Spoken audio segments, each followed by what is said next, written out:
నిన్న ఒక శాసనసభ్యుడు షాద్నగర్ శాసనసభ్యుడు ఒక కులాం గురించి మాట్లాడినటువంటి మాట ఏ రకంగా మాట్లాడినటువంటిది కూడా చూసాం.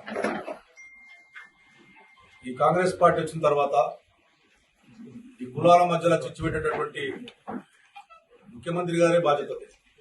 ఎందుకంటే నల్లగొండ జిల్లాలో కాంగ్రెస్ పార్టీకి సంబంధించినటువంటి ఎమ్మెల్సీగా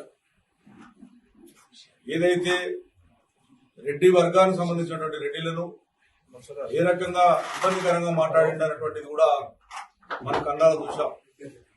ఆ రోజు నల్లగొండ జిల్లా భువనగిరిలో మీటింగ్ పెడుతూ రెడ్డి సామాజిక వర్గాన్ని అంత భయంకరంగా తిట్టిండు కాంగ్రెస్ పార్టీ ఎమ్మెల్సీ అన్నటువంటిది కూడా చూసాం. దాని మీద కూడా ఏ రకంగా కూడా యాక్షన్ తీసుకోలేదు.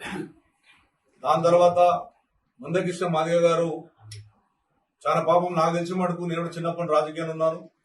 30 సంవత్సరాల నుంచి మందకృష్ణ మాదిగ గారు పోరాటం చేసి వర్గీకరణ మీద పోరాటం చేసి అదేవిధంగా శాసనసభలు కానీ పార్లమెంట్ లో ఒప్పించి అలా కులాలకు వర్గీకరణ చేయాలని అన్ని శాసనసభలు ఇప్పుడున్నటువంటి కాంగ్రెస్ పార్టీలో ఉన్నటువంటి అందరం కూడా కేసీఆర్ గారి నాయకత్వంలో వర్గీకరణ కావాలని చెప్పి అందరము తీర్మానం చేసి కేంద్ర ప్రభుత్వం పంపడం, మరి న్యాయస్థానం ట్రిపుల్ బెంచ్ న్యాయస్థానం కూడా వాళ్ళకు అనుకూలంగా భావిస్తే అది కూడా మనము మందకృష్ణ ఆధ్వర్యంలో పెద్ద ఎత్తుగా వర్గీకరణ కూడా కోర్టు ద్వారా న్యాయపరంగా వచ్చింది. దాంట్లో కూడా ఏం చేశాడు మన ముఖ్యమంత్రి గారు, ప్రయత్నం చేశాడు.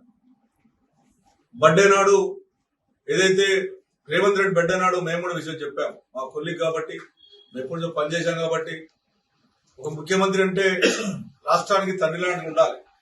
ఆయన బర్త్డే నాడు కూడా జాతి మీద బుల్డోజర్ పెట్టి సంపేపిస్తానని చెప్పి అంత పెద్ద హోదాలు ఉండి మాట్లాడినటువంటి మాటలు చూశాం. మరి నిన్న జరిగినటువంటి సంఘటన ఎంత అహంకారపురంగా ఆ శాసనసభ్యుని ప్రవర్తన చూస్తే అసెంబ్లీలోనే అతను గెలిచింది మొట్టమొదటిసారి. నేను కూడా చాలాసార్లు కాంగ్రెస్ శాసనసభలో చెప్పాను, ప్రవర్తన బాగాలేదు, లోపల అడ్డగోలు మాట్లాడుతూ ఉన్నాడు, కొత్తగా ఉన్నట్టు ఆయన కనీసం శిక్షణ తరగతి పెట్టండి అని కూడా నేను చెప్పడం కూడా జరిగింది. ఏ విధంగా మాట్లాడతారు శాసనసభ్యులు అంటే భయంకరంగా. మీరు చూసి కొన్ని సోషల్ మీడియాలో పట్టుకొని మేము ఇచ్చినప్పుడు కాపీలు కూడా నోట్లో పెట్టుకొని నరికేటట్టుగా, మటన్ చికెన్ తినేసి గలీజ్గా మాట్లాడేటట్టుగా. నిన్న ఒక శాసనసభ్యుడై ఉండి రాజ్యాంగం ప్రకారం డాక్టర్ అంబేద్కర్ రాసినటువంటి రాజ్యాంగం ప్రకారం ప్రమాణ స్వీకారం చేశాం మనం.